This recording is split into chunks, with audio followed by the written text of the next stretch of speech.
But I think the era of those really big jubilees is over. I think we might have seen the last. I think there'll still be big coronations, but I think that'll be it. You said the monarchy has evolved so much over 70 years. What do you think it will look like when Charles is king and then when William is king? What sort of kings do you expect they might be?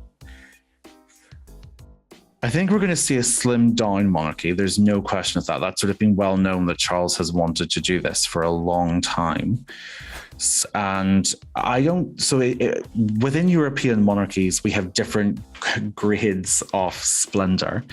I don't think the monarchy will slim down to the extent of, say, Belgium's or the Netherlands, which obviously, I mean, they just tend to be in a slightly smaller immediate scale, still both very popular. I think we will probably see it go along the lines of the Danish monarchy, and certainly on big occasions, it trots out the gilt and the tiaras and the diamonds, and they put on a good show for international trade and diplomacy.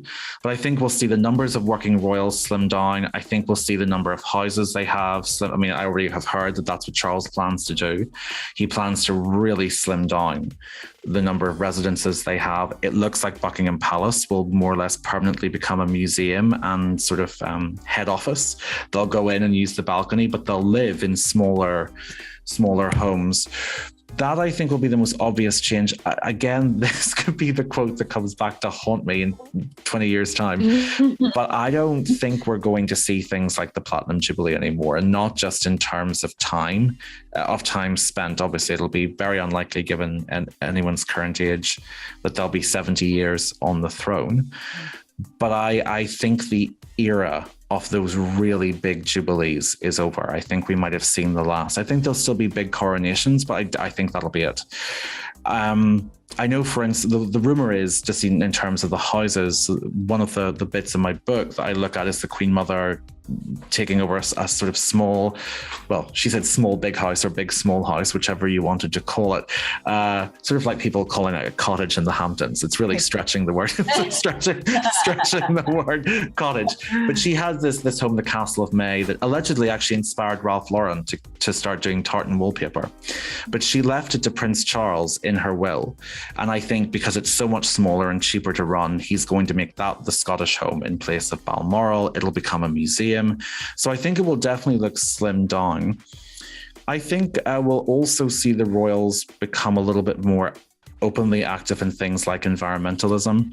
It's a little bit different in Britain versus America on this. There is, even within British conservatism, there has been a strain that's been more open to environmentalism than there maybe has been in American conservatism, just because a lot of British conservatism has drawn traditionally its support from things like the Countryside and the Countryside Alliance. So I think it will be an easier path for them. And they do, by the way, they have a lot of left-wing supporters as well. I just think it'll be an easier thing for them to pursue their passion for promoting conservation of the countryside and environmentalism that way.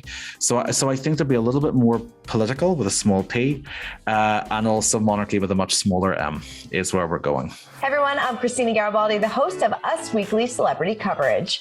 Don't forget to hit subscribe for the latest celebrity news, tips, and video.